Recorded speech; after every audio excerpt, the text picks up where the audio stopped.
Donald Trump is at it again. He's saying immigrants are dangerous. He says they are criminals. He blames them for violence in America. This is not new. Trump has a long history of making these kinds of claims. He did it during his presidency, and he's doing it again now. Trump's words are dangerous. They are based on fear, not facts. There is no evidence to support his claims. In fact, studies show the opposite is true. Immigrants are less likely to commit crimes than native-born Americans. Trump is using a familiar tactic. He's trying to scare people. He wants them to be afraid of immigrants. This is how he rallies his base. He did it before, and he's trying to do it again. It's important to remember that words have consequences. When a powerful person like Trump spreads misinformation, it can have a real impact. It can lead to discrimination and violence against immigrants. Let's be clear, immigrants are not criminals. The data is clear on this. Study after study has shown that immigrants are less likely to commit crimes than people born in the United States. This is true for both violent crime and property crime. One study by the Cato Institute looked at crime rates in Texas. They found that immigrants were incarcerated at a much lower rate than native-born Americans. This was true even for undocumented immigrants. Another study by the National Academy of Sciences looked at crime rates across the country. They found no evidence that immigrants increase crime. In fact, they found that immigration may actually lead to lower crime rates. So why does Trump keep saying these things? The answer is simple: politics. He's trying to exploit people's fears for his own political gain. Trump's attacks on immigrants are part of a larger pattern. He's using a tried-and-true political tactic: divide and conquer.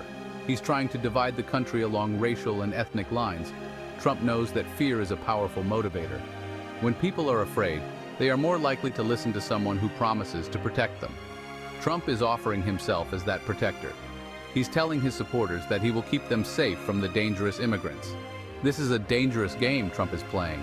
It's a game that has been played many times before throughout history. And it's a game that has often led to violence and suffering. We need to stand up to Trump's bigotry.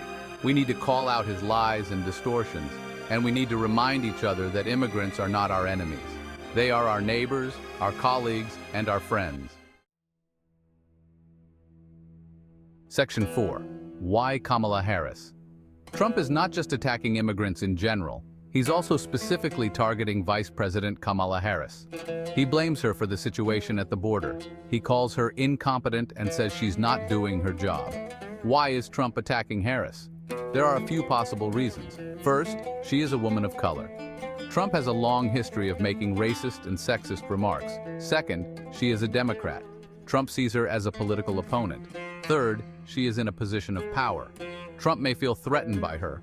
Whatever the reason, Trump's attacks on Harris are unacceptable. They are based on bigotry and misogyny. We need to stand up for her and defend her against these baseless attacks. Section 5. The fight against misinformation. Trump's lies about immigrants are part of a larger problem: the spread of misinformation.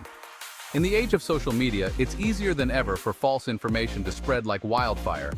This can have serious consequences. We all have a responsibility to fight back against misinformation. We need to be critical of what we see and hear. We need to check our sources. And we need to be willing to speak out against lies and distortions. There are a number of organizations that are working to combat misinformation. These organizations fact-check claims made by politicians and others. They also provide resources to help people identify and avoid misinformation. These organizations are playing a vital role in the fight against misinformation, but they can't do it alone. We all need to do our part. Section 6. Be informed, be critical. We live in a time when it's more important than ever to be informed citizens. We need to be able to separate fact from fiction. We need to be able to think critically about the information we are bombarded with every day. The next time you hear someone making a claim about immigrants, ask yourself, what is the source of this information? Is it reliable? Is there another side to the story? Don't just believe everything you hear. Do your own research, and be wary of anyone who's trying to sell you fear and division. Remember, knowledge is power, and the more informed we are, the better equipped we will be to make sound judgments about the world around us.